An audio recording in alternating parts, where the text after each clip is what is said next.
Today we're talking about straight species native plants versus cultivars, and we're going to discuss some of the differences between these plants and does it matter? I'm Lexi from Sagmaray Native Plant Community, and I'm here today with Kathy. Hello, everyone. Thank you for joining us. So first, let's talk about a straight species native plant. A straight species native plant is a plant that grows naturally in a specific region or ecosystem and reproduces without human intervention. Here we see a beautiful variegated fritillary. Did I say that right, Kathy? That is a hard one. A variegated fritillary. It's a beautiful butterfly and it's nectaring on tall ironweed. Nectaring means it's feeding. So this ironweed has reproduced naturally in the ecosystem and seeded itself and is growing without the intervention of humans. Have you ever seen one of these in your landscape? Well, I've definitely seen ironweed and it's a very cool plant, but I'm not sure I've seen this particular butterfly. I think I did once. I'd like to see them more. Yeah. And some of them look so similar, like question mark and Right. No, so what is a nativar? So a nativar is kind of, and that's kind of what we're talking about today, the difference between straight species, cultivars. What is the difference? Does it matter? If it does matter, in what cases does it matter? Are there good cultivars, bad cultivars, better, worse, this, that? So kind of doing a little bit of a deep dive, not claiming to have every definitive answer. We want this to be kind of discussion, be a little bit open-minded about certain things in certain situations. Um, but we're going to be talking about cultivars of native plants. Now, what is a cultivar of a native plant is often called a nativar. That's the slang word for it, meaning it's a cultivar of a native plant. And a native plant cultivar or nativar is a plant that is a result of human cultivation of a native plant to create a new variety with desirable traits.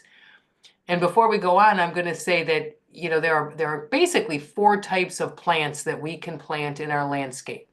The number one worst native plant, I mean, the number one, not native plant, believe me, the number one worst type of plant that we could plant would be an invasive species, would be a burning bush, would be a pear tree, an ornamental pear tree, or a whole myriad of plants that have become, they're from not this country, they're from Europe or Asia. They were brought here, they got out of control because they didn't have the checks and balances, and now they have, just spread like wild, and they're taking over all of our natural lands, and it's a huge problem. Let's talk buckthorn and so many others, and we'll be doing another presentation about some of that. But so the number one type of plant that you don't want to plant is an invasive species. The next up the chain would be a non-native plant, meaning a plant from Europe or Asia that is non-native, like an azalea, like a lilac or so on. That would be like the next up beneficial to our environment. The next up from that would be a nativar or a cultivar of a native plant. And then the highest, the most beneficial in our landscape, that would be a straight species native plant. Not saying that you can never plant a non-native plant, we'll get into that, or a nativar. But of course, by and large, the most ecosystem value is going to come from the straight species native plants. Before we go on, I want to just ask you to please like this video, subscribe to help us create more sustainable landscapes across this country and up into Canada and everywhere else as well. all right. So when we're talking about cultivars, there's a lot of science that goes into how these plants are created with human intervention. So they're often clones of the original plant, which can reduce the genetic diversity within the species. And if you look at this image here, the top part of it is meant to show what a clone can do in reducing the genetic diversity. And kind of the bottom of the picture is showing more genetic diversity. And so why is this important? The genetic diversity actually helps that plant survive. So it gives it more adaptability and resilience to changes in environmental conditions, pests, and diseases, whereas the cloned plants, being genetically identical, lack this diversity. So imagine if everybody was the same. That would be kind of representative of what these plants are. And so that genetic diversity gives us more ecosystem value. A lot of trees and shrub cultivars are partly or entirely clonal, which can make it difficult to consider them truly native. And when we think about what happens when a tree or a shrub is cloned, it can be the result of grafting, doing clippings, and there are other ways that they actually make these clones of these trees and shrubs. So again, it's just about ecological impact and understanding how these cultivars impact the ecosystem. And it's just something else to consider when we're looking at the different types of plants. How would you know, if you go into a garden center, how are you going to know if a plant is a cultivar or if it's a straight species native? And you're going to go into some garden centers and they may have a table that says native plants. And you go over to that and you're like, oh, here's a bunch of native plants. This is what I've been wanting to add to the landscape this year. Just because they say it's native plants doesn't mean it's a straight species native. They will say that even if it's cultivars of native plants. So the best way to tell if it's a straight species, like this one says, you can see on the right at the back of the tag, it says Echinacea purpurea. Well, we know that Echinacea purpurea is the Latin name of our native purple coneflower. So that looks native there. But on the front, you see that it has this other name called powwow wild berry. You'll never find anything like that on the tag of a straight species. A straight species is only going to have the common name, purple coneflower, may say that, purple coneflower, may not even have that, but it'll have Echinacea purpurea, the scientific name. It's never going to have a flashy name, powwow wild berry or sun drops this or whatever, or fireworks this or whatever. So as soon as you see that, you know this is not a straight species. This is a cultivar of Echinacea purpurea. So that's the best way to tell is by watching those tags. It's a little tricky on the back of this tag because it does have that Latin name there in full. But then if you start to look at the details, grows 16 to 20 inches tall by 12 to 16 inches wide. Well, we know this plant can get significantly taller than that. So that's one indicator of what they've changed about the plant. And then also this bloom time, late spring into fall. And Echinacea does bloom for quite a long time, but this bloom time might have also been extended. And then this I thought was kind of funny too. It says fertilize monthly. Well, we know with our straight species, they do not require any fertilization at all. In fact, that can be detrimental to them. So again, just look at what it's telling you on the back, and that can also be an indicator of what you're buying. Exactly. And on most tags or a lot of tags, they will have the common name, the scientific name in single quotes. And then if it's a, and then they'll have the cultivar name. But, so a lot of times there are single quotes there, but that's the main thing to check is that they'll always have this, they have to always have this other name to differentiate it, that it's not just Echinacea purpurea. They're going to have that other name, and that's what you really want. If you look at, powwow, you'll actually see the trademark symbol on the after the W in powwow. That's the trademark of that cultivar.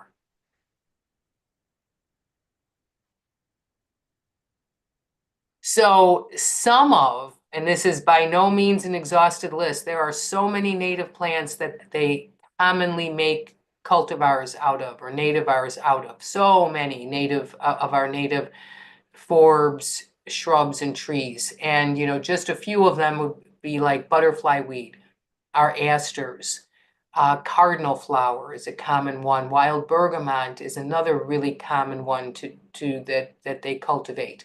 Our goldenrods, phlox, as we saw in the previous slide, purple coneflower or native echinacea, New Jersey tea, common ninebark. The list goes on. Foxglove, our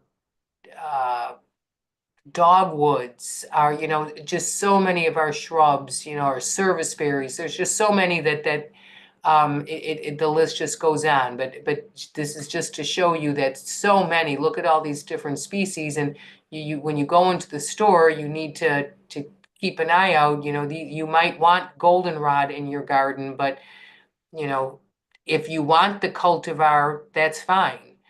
Just I want everybody to know what they're getting.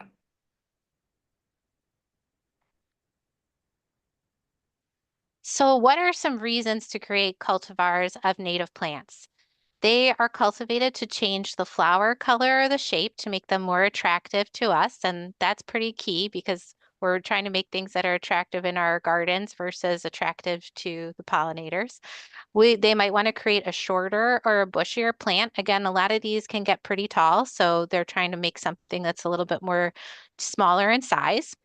Create red or variegated leaves. These purplish wine colored leaves are pretty typical in cultivated plants. Increase winter hardiness, which is kind of an interesting topic that we'll get into the next slide, and improve disease resistance. And we forgot one bullet point here, which was sterilization, right, Kathy?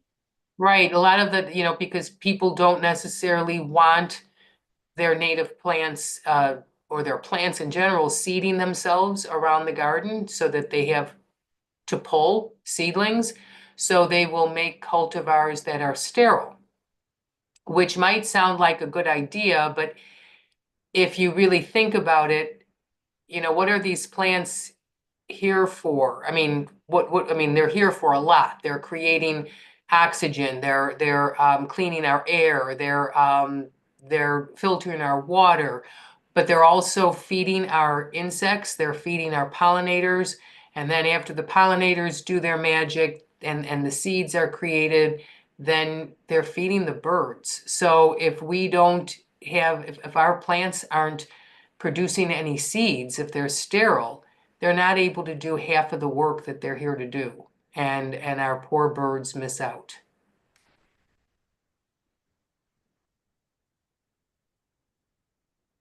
So changing the flower color or shape, and here's some examples of foxglove pure tongue and the native version versus the nativar, and how changing the flower color or the shape makes it difficult to find and unattractive to our native pollinators. So the native pollinators are looking for the flower color, markings, and structure that they co-evolved with over hundreds of thousands of years.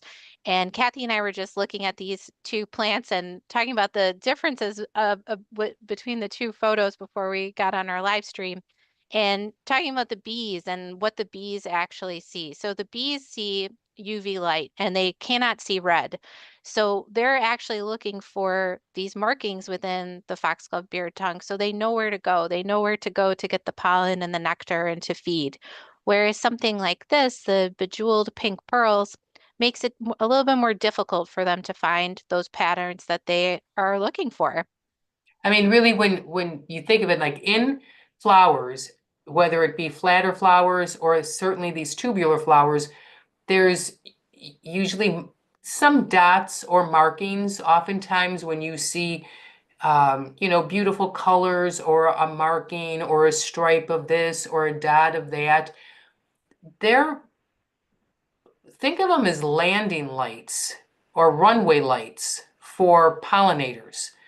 These plants co-evolved with our pollinators, and they have these these features that help draw those pollinators in, help those pollinators not just find the flower, but find the inside of the flower where the pollen and the nectar are. Now you can see that the cultivar to the right, first of all, it's a different color. and the flowers look to be a little bit of a different shape. To me, that is like probably one of the biggest things those two features make them the most unusable to our pollinators. If you're trying to help our pollinators with your garden, they are not going to be as serviced by the one on the right, because again, they co-evolved with the patterns on the flowers, the shape of the flowers, the colors of the flowers, and that's what they see and that's what they're looking for.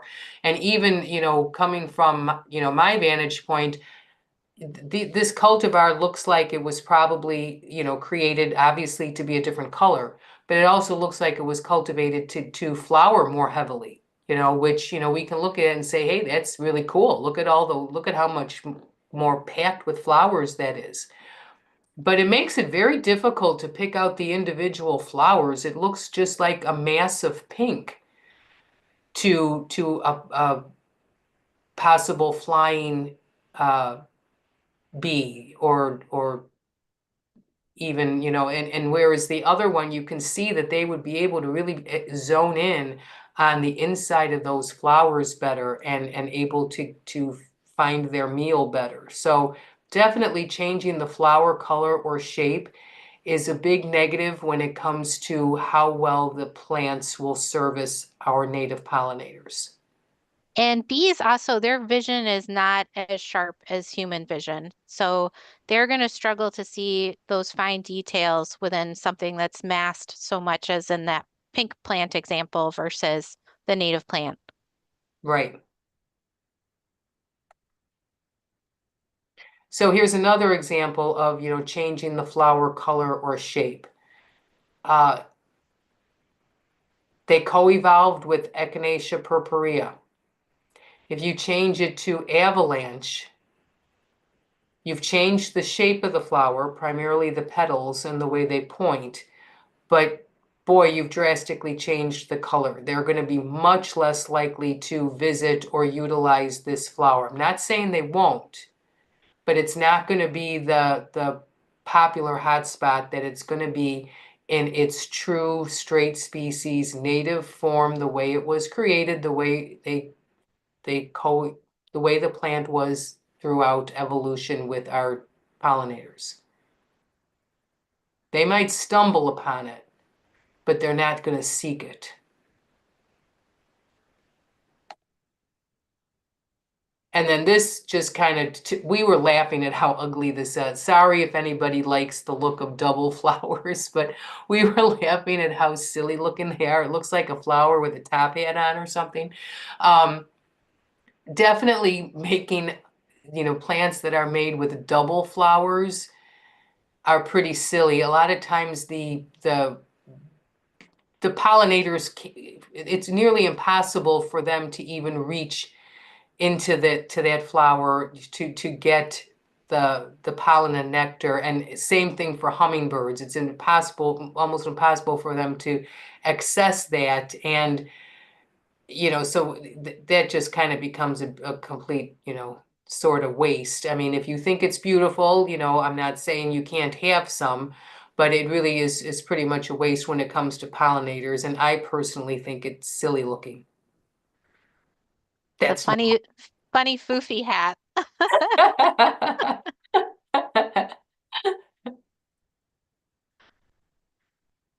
All right, changing the foliage color. So why would they want to change the foliage color? Well, a lot of people like variegated foliage, two-tone foliage.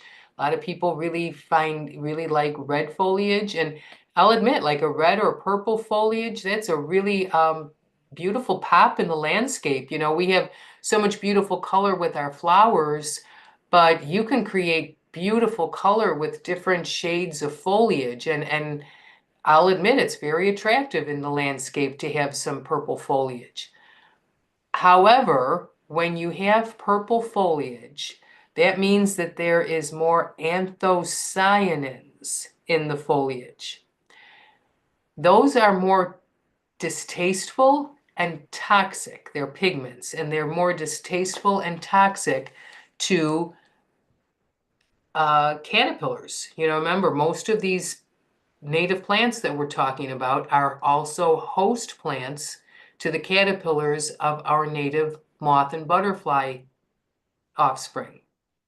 And so you're probably not, or you're not going to get a, out of curiosity, Lexi, would you look up what is a species of butterfly or moth that uh, the common ninebark is the host plant for? Oh, I think it's over 100, right? I know it's a ton. I'm just looking for one to kind of say, let's say that you have like a little,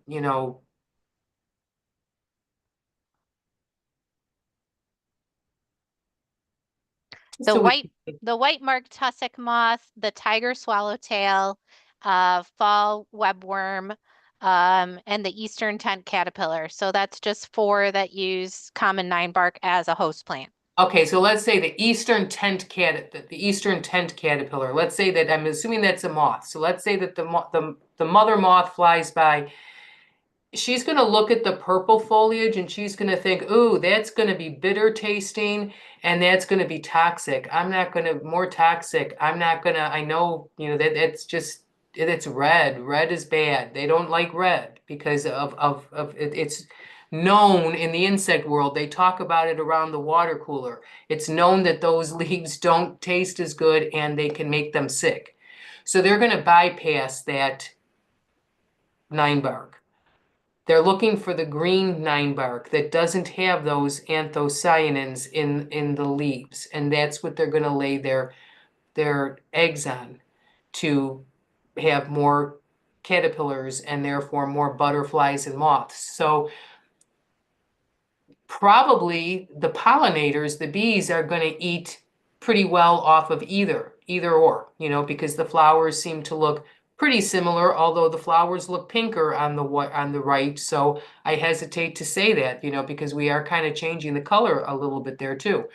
Um, but they probably will feed off of them to a certain extent, but you're probably not going to get the butterflies and moths able to use this to have their offspring. So again, it's not going to be fully servicing our ecosystem if the purpose of our landscape or our plants, if one of the main purposes that we want for them is to do just that and service our ecosystem.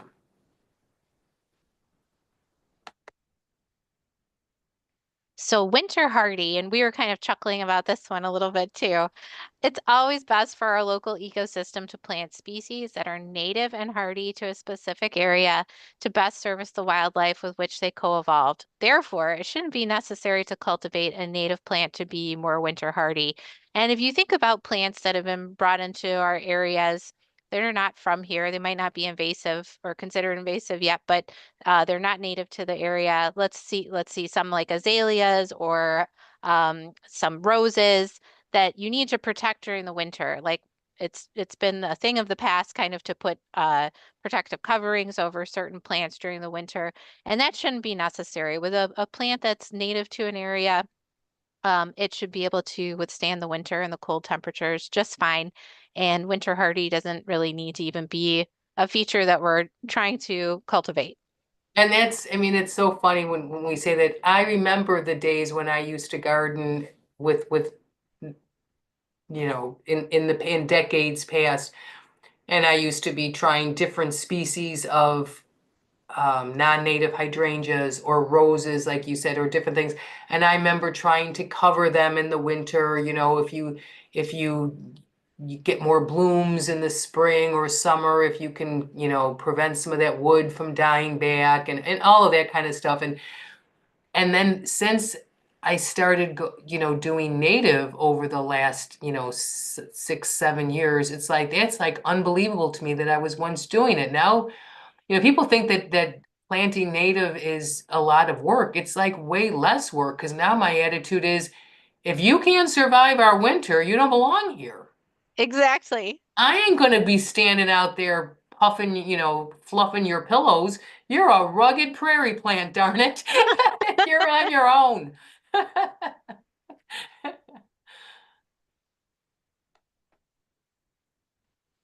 All right, so this is a really interesting topic for the cultivated plants is disease resistant. So most disease resistant cultivars may be beneficial for disease prone native species such as oaks, American elm, ash trees, chestnut, serviceberry, and dogwood.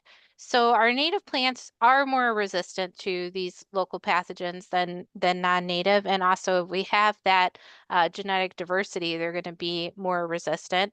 But however, sometimes problems arise, especially with the ash trees. And here's an example with the emerald ash borer. And this is an invasive insect that's come from probably from Asia, in shipping containers and um, on skids. And so they found the trees and have decimated them, unfortunately.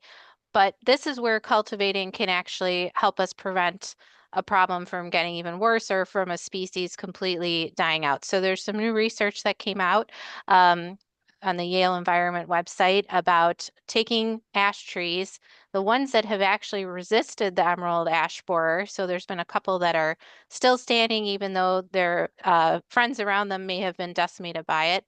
And the scientists are taking clones of those disease-resistant ash trees. Somehow they're fighting things off, taking clones of them and actually making new trees from them and cultivating that way. So there is some benefit to cultivation. It's not all bad. We want to make sure that we're talking about a balanced approach to things. And if we have the tools in our toolbox to prevent certain things from happening, or the loss of ash trees completely, which would be terrible because it is a host to so many different insects, we want to use the tools that we have in order to prevent those things from happening. Yeah, we can't paint anything as being all bad.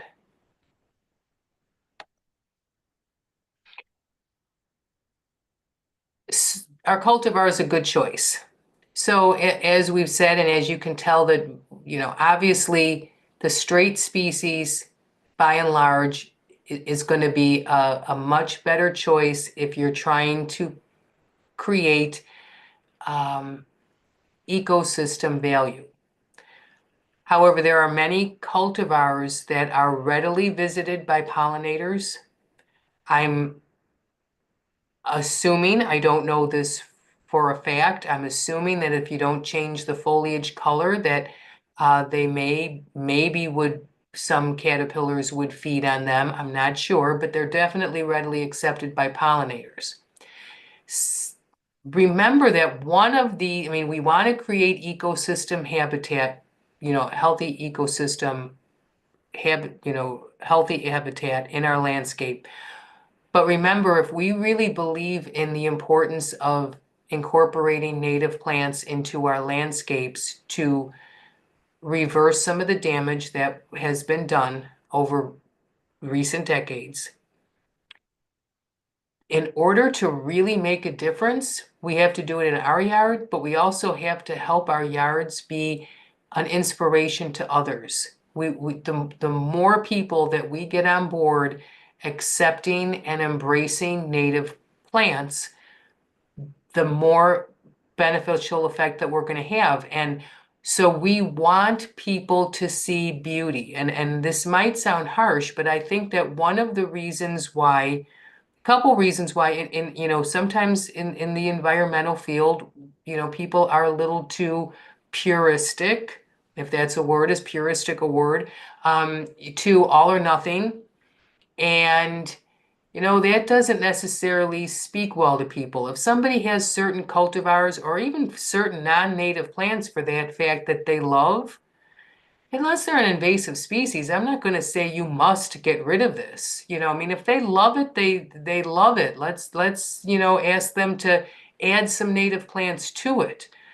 But also we want the lands, and another thing that has in some ways hurt, the native plant acceptance is people who are so impassioned about native plants that they create what most people would consider gardens full of 10-foot tall ugly falling over plants. And that inspires nobody.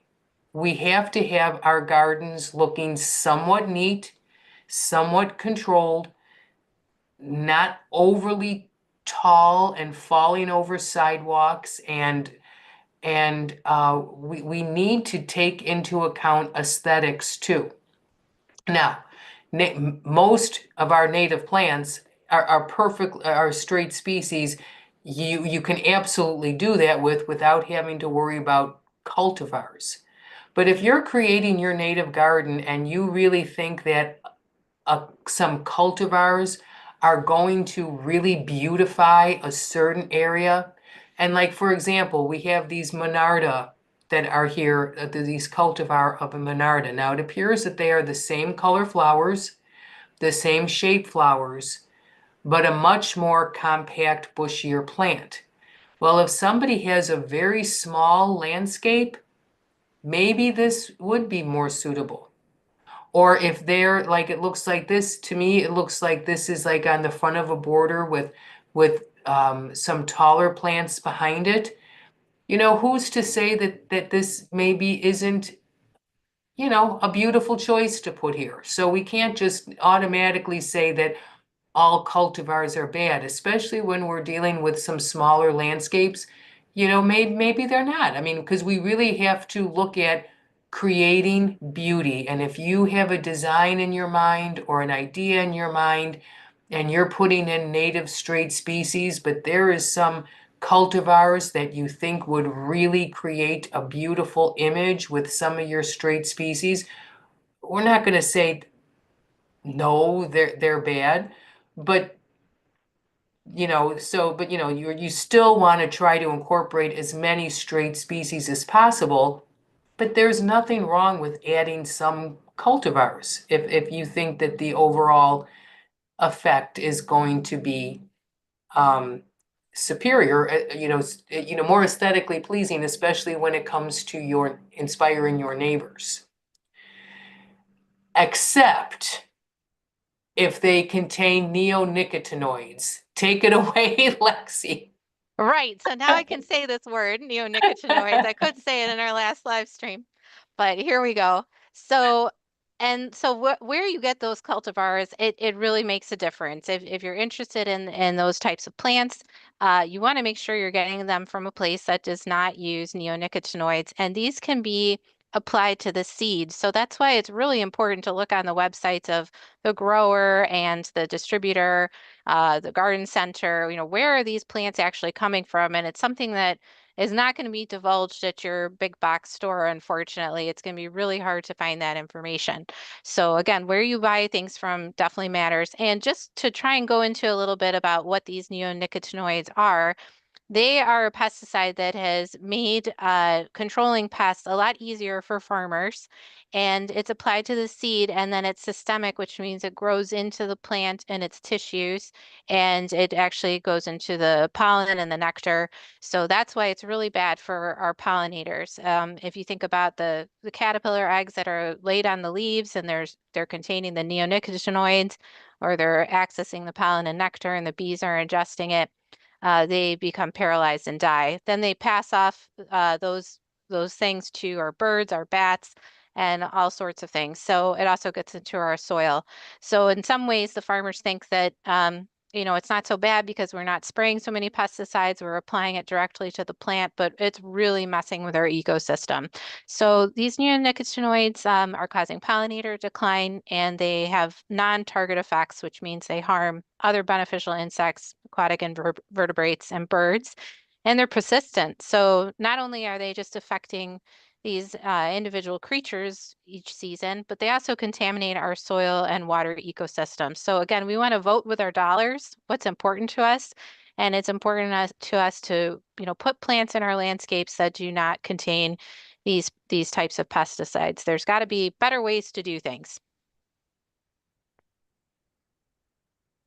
And so it really comes down to ecosystem and aesthetics. And we again like to kind of preach a balanced approach. And actually, we don't want to preach at all. We just want to kind of inspire a balanced approach to incorporating natives into your garden. And as Kathy said, we definitely want our gardens to be an inspiration. And so that's why intentional landscape design and the choice of the plants really does make a difference. So if you're looking to buy these cultivars, there are some native nurseries that actually offer a combination of nativars and also the straight species. One of the ones that we really like is Izel Plants, IZEL Plants.com, and they're a reputable grower of straight species. Their cultivars actually come from the Mount Cuba Center. They have a partnership with them, and they'll grow their plants without the use of neonicotinoids or any, grower that they're working with.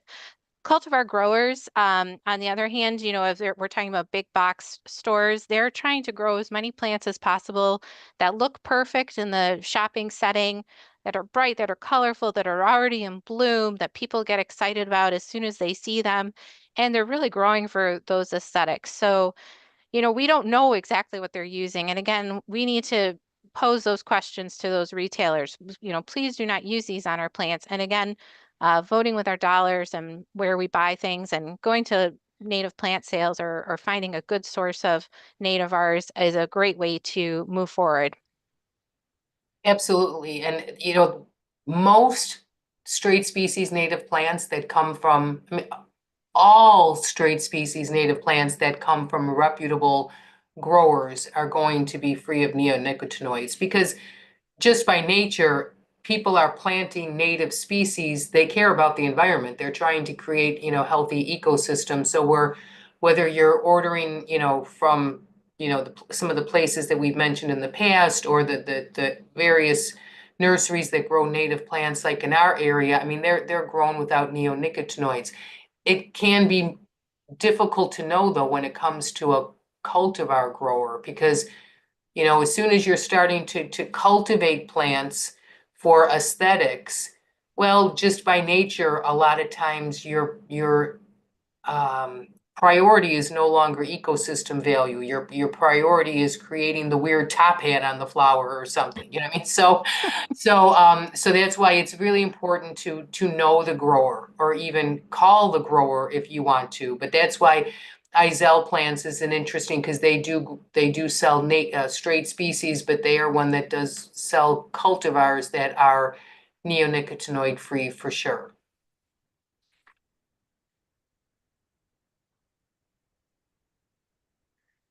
So the takeaway here, not all cultivars are bad. For example, some cultivars created for their smaller size may be helpful for small landscapes or to help create aesthetically pleasing landscapes like this cultivar of a New England aster, which normally gets to be 6 feet tall.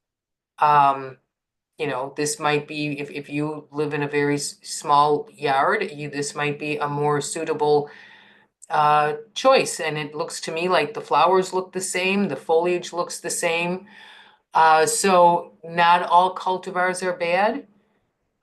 Depending on what they were cultivated for, some things are more important, or I don't want to say more important, but like, certainly keeping the right flower structure, I mean, that you'll still get in color, you'll still get pollinators visiting it.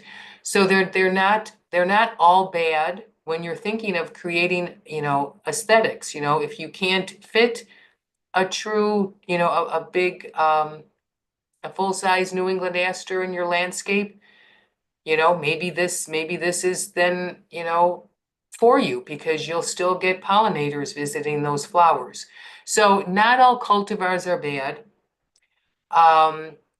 However, if we want to be sure that we are providing the most ecosystem value with our plants, straight species natives are better. They're just better. So we're not against including some cultivars, but please try to incorporate as many straight species as you can. Anything to add to that takeaway, Lexi? Well, we were talking before the presentation just about how interesting it would be to take this purple dome New England aster and put it in a container and have that on your porch instead of the mums every season. I think there could be some really cool container applications for the smaller plants too that they might be happier in a smaller container, and then we're providing those plants late season for those butterflies who have to fly so far away, like our monarchs. So, yeah. Right. But really important, but again, the neonicotinoids, that's huge. And a lot of our mums and so on that are sold just for fall decoration, they do use those. So you really want to, again, always be conscious and aware of the source of your plants and their practices. And I think that's it. So with that, we're going to say thank you all for joining us, and we look forward to seeing you in our next presentation. Bye-bye. Bye-bye.